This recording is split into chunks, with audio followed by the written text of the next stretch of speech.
안녕하세요. 반갑습니다. 오랜만에 이렇게 녹화된 동영상을 통해서 여러분을 찾아뵙게 되는데요. 저희가 함께 살펴볼 왑닉 박사님의 강의 내용은 왑닉 박사님이 쓰신 책 저니스루 텍스트의 내용을 토대로 하고 있습니다. 오늘 주제는 마음과 몸, 죄의 집입니다. 일단 함께 살펴보기에 앞서 한 가지 알고 넘어가야 될 점은 왑닉 박사님께서는 기적 수업을 교향곡에 자주 비유하곤 하셨습니다. 그리고 교과서의 여러 장들을 무브망이라고 부르셨습니다. 25번째 무브망의 서문 문단 1, 문장 1번에서 4번을 함께 읽어보도록 하겠습니다. 내 안에 그리스도는 몸 안에 살지 않는다. 그러나 그리스도는 내 안에 있다. 그러므로 너는 분명 몸 안에 있지 않다. 너희 내면에 있는 것이 너희 바깥에 있을 수는 없다. 우리 내면에 머무르고 있는 그리스도는 몸이 아니라 마음에 머무르고 있습니다. 좀 더 구체적으로 설명하자면 그리스도는 하나님의 하나뿐인 아들이라는 우리의 정체에 대한 기억 속에 현존하고 있습니다. 너희 내면에 있는 것이 너희 바깥에 있을 수는 없다. 그 마찬가지로 관념은 자신의 근원을 떠날 수 없다. 우리는 영원히 마음이다. 진리 안에서 우리는 그리스도이며 허상 안에서 우리는 에고입니다. 육체가 꾸는 특별함의 꿈은 우리가 육체라고 설득하고자 하지만 그 주장은 사실이 아닙니다. 25장 서문 문단 1, 문장 5번에서 9번을 함께 읽어보도록 하겠습니다. 내 생명의 중심에 있는 것과 내가 분리될 수 없다는 점도 확실하다. 너에게 생명을 주는 것은 죽음을 집으로 삼을 수 없고 너 또한 그럴 수 없다. 그리스도는 거룩함을 두른 틀 안에 있고 틀의 유일한 목적은 그리스도를 알지 못하는 사람들에게 그리스도를 드러내어 몸이 있다고 여겼던 곳에서 그리스도를 보게 하는 것이다. 그들이 거기서 그리스도를 보게 되면 그들의 몸은 사라져 그들 또한 그들 안에 있는 그리스도의 거룩함을 담는 틀이 될 것이다. 에고는 바로 이것을 가장 두려워합니다. 그리고 이것은 사실 우리가 이미 알고 있는 사실입니다. 우리의 정체인 그리스도에 대한 기억은 우리 마음 안에 놓여 있으며 성령의 속죄가 그것을 거기에 붙들어주고 있습니다. 이 생각은 문자 그대로 에고의 종말을 의미하기에 에고는 죄와 처벌과 죽음으로 구성된 자신의 사고체계를 총동원하여 거기에 반격을 가합니다. 궁극적으로 에고의 사고체계는 죽어가는 몸의 형태로 투사되며 몸의 죽음은 에고가 그린 죽어야만 하는 형상의 그림을 담는 액자입니다. 하지만 우리가 용서하는 법을 배울 때 기적은 우리를 몸이라는 액자에서 그른 마음이라는 그림으로, 즉 형태에서 내용으로 우리를 인도할 수 있게 되며 그 그림 뒤에는 예수님이 우리를 위해 들고 있는 생명의 그림이 놓여 있습니다. 그것은 그리스도의 거룩한 액자이며 곧 우리의 자아입니다. 25장 서문 문단 2 문장 1번과 2번을 함께 읽어보도록 하겠습니다.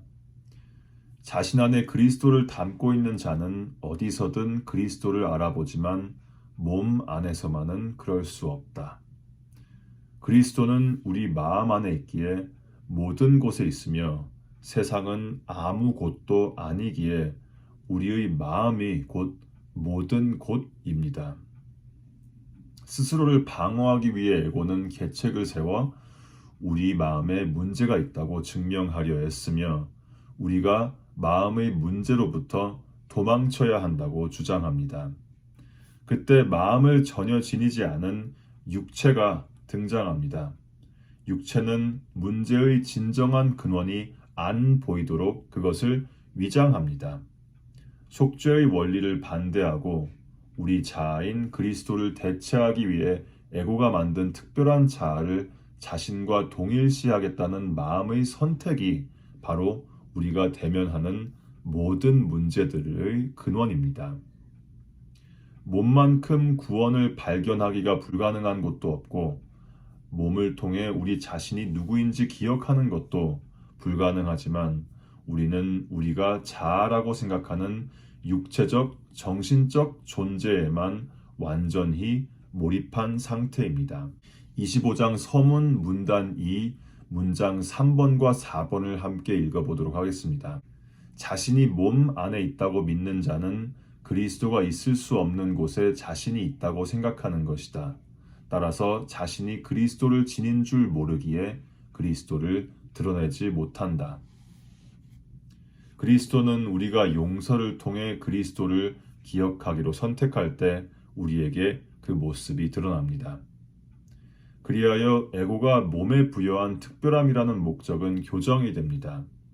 에고가 일으킨 마음이 지닌 결정의 힘에 대한 망각도 교정됩니다. 마음을 의식한다는 것은 우리의 정체인 그리스도에 대한 인식을 회복하며 그리하여 마음을 지니지 않은 몸들의 세상을 만들고자 한 에고의 계책은 해제됩니다. 25장 서문 문단 2, 문장 6과 7을 함께 읽어보도록 하겠습니다. 사람의 아들은 부활한 그리스도가 아니다. 하지만 하나님의 아들은 정확히 사람의 아들이 있는 곳에 거하며 그의 거룩함 안에서 그와 함께 걸으며 그의 특별함이 그의 몸으로 명백하게 드러나듯 그 거룩함 또한 명백히 드러난다. 우리가 특별함을 마음이 아니라 몸을 통해 경험하듯이 우리의 거룩함은 몸이 아니라 바른 마음에 있습니다. 몸은 몸을 쉽게 용해시킬 마음의 결정권자에게서 따로 떼어져 있습니다. 교과서 24장 끝에 가서 보았던 하나님의 아들과 사람의 아들의 대조가 방금 전에 우리가 함께 살펴본 구절들에서 다시 언급되고 있습니다. 네, 여기에서 하나님의 아들이라는 표현은 그 어떠한 차이점도 지니지 않은 그리스도를 가리키며, 그리고 사람의 아들이라는 표현은 분리된 상태에 있는 에고를 가리키는 표현입니다. 25장 서문 문단 3, 문장 1번과 2번을 함께 읽어보도록 하겠습니다. 몸은 치유가 필요 없다.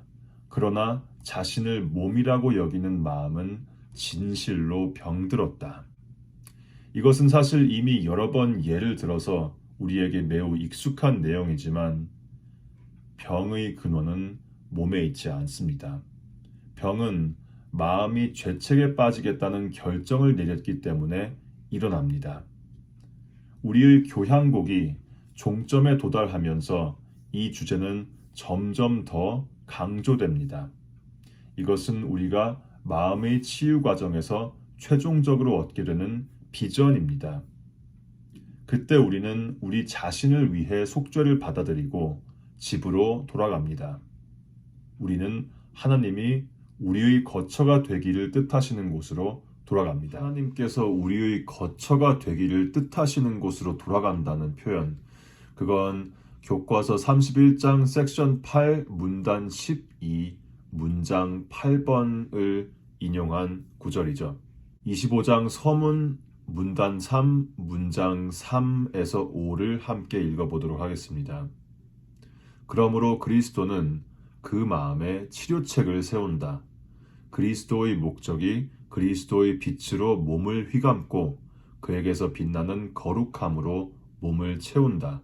그리하여 몸이 말하고 행하는 것 중 그리스도를 드러내지 않는 것이 없다. 문제와 해결책이 둘 다 마음에 있다는 사실 때문에 에고는 계속해서 우리의 관심을 몸에 몰입시키는 데에 전념합니다. 하지만 예수님이 우리를 도와 우리가 부인과 투사의 장막을 관통해 지나갈 수 있게 될 때 우리는 그리스도의 거룩함을 우리의 거룩함이 되게 하겠다는 선택을 내릴 수 있습니다. 그 결정으로 인해 우리는 몸으로부터 멀어지도록 인도되고 마음은 자신의 사랑으로 육체와 세상의 치유를 반영하기 시작합니다. 이것은 몸의 증상이나 세상의 문제들이 사라진다는 것을 의미하지는 않지만 우리가 생각하고 느끼고 행하는 모든 것이 마음에 담긴 용서와 빛의 내용을 보여줄 것임을 의미합니다. 그림과 액자라는 주제가 이번 구절에 반영되어 있는 것을 볼 수 있으며 이 주제는 우리가 다음으로 살펴볼 구절에서 다시 등장하게 됩니다. 25장 섹션 5 문단 2 문장 1번에서 4번을 함께 읽어보도록 하겠습니다. 공격은 그리스도를 너희 적으로 만들고 그리스도와 함께 하나님도 적으로 만든다. 이러한 적들을 두고 어찌 두렵지 않겠는가? 그런 너 자신 또한 두렵지 않겠는가? 너는 자신을 다치게 했고 너의 자아를 너의 적으로 만들었기 때문이다. 이것이 바로 우리가 공격을 하는 이유입니다. 이 주제는 우리의 교향곡 전체를 통틀어 자주 등장하는 주제죠. 공격은 그리스도와 따로 떨어져 있게 만듭니다. 공격은 죄가 실제하고 죄가 우리 자신이 아니라 다른 이들의 몸에 있다고 선언합니다. 다른 누군가를 공격하는 것은 마음으로 하여금 자신이 죄를 지었다는 믿음을 더욱 굳게 믿게 만들 뿐입니다. 우리는 그리스도의 자아를 우리가 만든 자아로 대체함으로써 그리스도를 공격했습니다. 우리는 우리가 가하는 공격이 실제한다고 믿기 때문에 그리스도가 우리에게 반격을 가하는 것이 타당할 뿐더러 곧 그 공격이 우리에게 닥쳐올 것이라고 예상합니다. 전쟁터라는 비유가 중요한 이유는 바로 이것 때문입니다.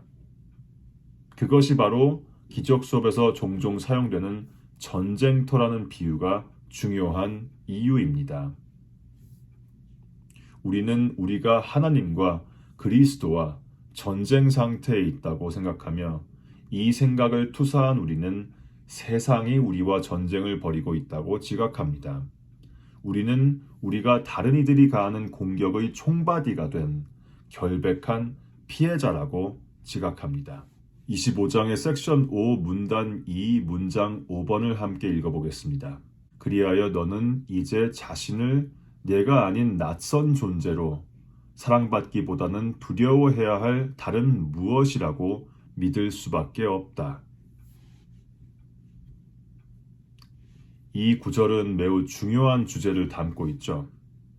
우리의 정체가 원래 우리가 아닌 다른 무언가가 되었음을 강조하고 있는 구절입니다. 에고는 우리가 분리되고 죄지은, 죄 많은 자아라고 주장합니다. 에고는 우리가 죄책으로 가득 찬 다른 무언가이며 처벌받아야 마땅하다고 주장합니다. 이제 상처받을 수 있는 상태가 된 우리는 공포에 떨며 몸의 세상 속으로 도망칩니다. 꿈속에서 우리 정체는 숨겨집니다. 거룩함 대신 특별함을 선호한 실수를 교정할 수 있는 마음의 결정권자가 우리의 정체이며 마음의 결정권자는 다시 선택하여 자신의 자아를 기억할 수 있습니다. 교과서 25장 섹션 5 문단 2 문장 6번과 7번을 함께 읽어보도록 하겠습니다. 완전히 결백하다고 여기는 자를 누가 공격하겠는가? 결백하기를 원하지만 여전히 공격하기를 바라는 자가 어떻게 자신을 죄인으로 여기지 않을 수 있겠는가? 공격이 필요하다고 느낄 때마다 우리 마음속에 놓여있는 죄책은 더욱 강화되며 이것은 우리가 앞서 교과서 17장에서 검토한 구절을 인용한 내용입니다. 교과서 17장 섹션 4 문단 7 문장 1번입니다. 모든 방어는 방어하고자 하는 것을 행한다. 공격을 포함하여 우리가 방어를 필요로 한다는 것은 우리 내면에 방어되어야 할 무언가가 있음을 말해줍니다. 방어를 필요로 하는 것은 우리의 죄책입니다. 이것은 우리가 공격을 하면 할수록 죄책에 대한 무의식적 믿음이 더욱 보강된다는 것을 의미합니다. 이것이 바로 에고가 영속시키는 죄책과 공격의 순환입니다. 그럼에도 불구하고 우리가 무엇보다 결백을 원한다고 고집하며 결백을 얻기 위해서는 어느 때 어느 장소에서 그 누구라도 죽일 의사를 가지고 있습니다. 우리는 죄책을 보존하고 분리된 자아를 보존해야 할 필요가 있다고 생각하며 그래서 죄책과 공격의 순환은 마치 절대로 끝나지 않을 것처럼 보입니다. 죄책, 공격, 그리고 더 많은 죄책과 공격이 계속 이어질 뿐입니다. 이것을 통해 우리는 판단을 내려놓는 것이 왜 그토록 어려운지를 이해할 수 있습니다. 그것은 마음이 견디지 못하는 죄책을 인식하지 않을 수 있게 해주며 모든 교정 방법들로부터 죄책을 보호해 줍니다. 교과서 25장 섹션 5 문단 2 문장 8번입니다. 누가 하나님의 아들을 결백하다고 보면서 그가 죽기를 바랄 수 있겠는가?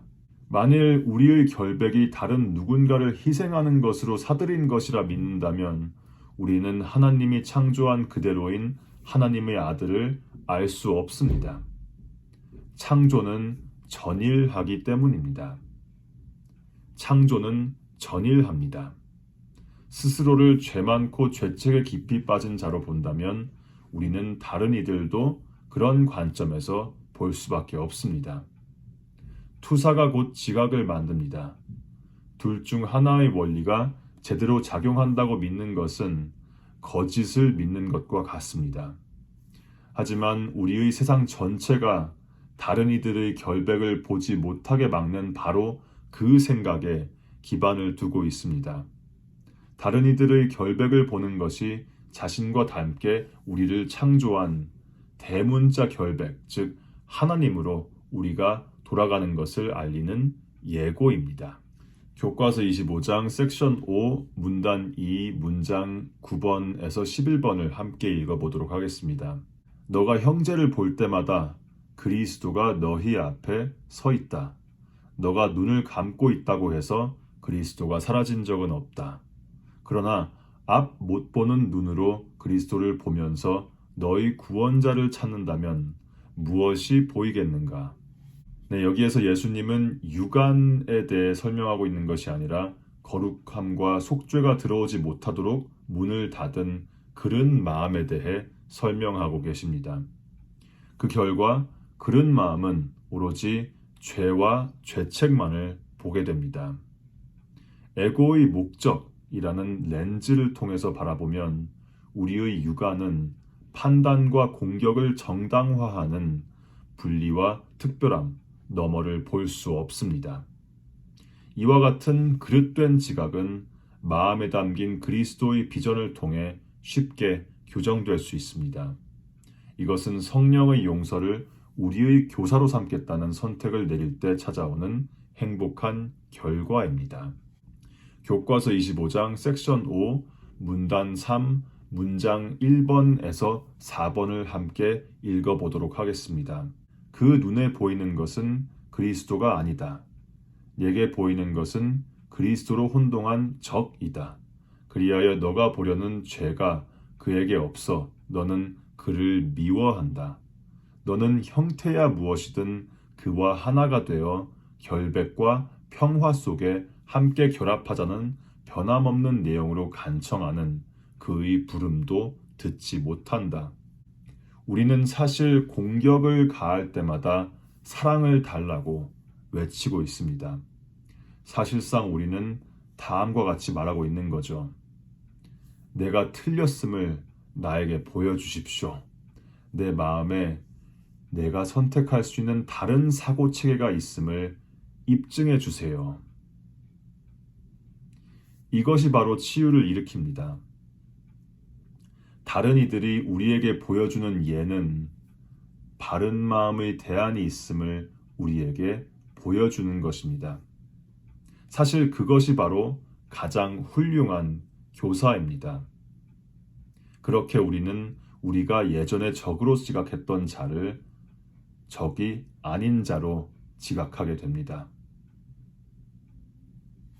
하지만 우리는 이 지각에 대한 우리의 거부감을 잘 감지해야 합니다. 그것이 바로 구원 과정의 시작이자 모든 특별함의 끝입니다. 교과서 25장 섹션 5 문단 3 문장 5번을 함께 읽어보도록 하겠습니다. 에고의 무의미한 비명 아래에 하나님이 그에게 주신 그러한 부름이 있으니 하나님은 너가 그에게서 너를 부르시는 하나님의 부름을 듣고 하나님의 것을 돌려드림으로써 답하도록 하셨다. 이것이 바로 에고가 완전히 음소거로 만들려는 부름입니다. 우리는 특별함의 음성이 어떻게 성령의 음성을 안 들리게 만드는지 앞서 이미 살펴보았습니다. 교과서 24장 섹션 2 문단 4와 5번이 그 내용을 다루고 있죠.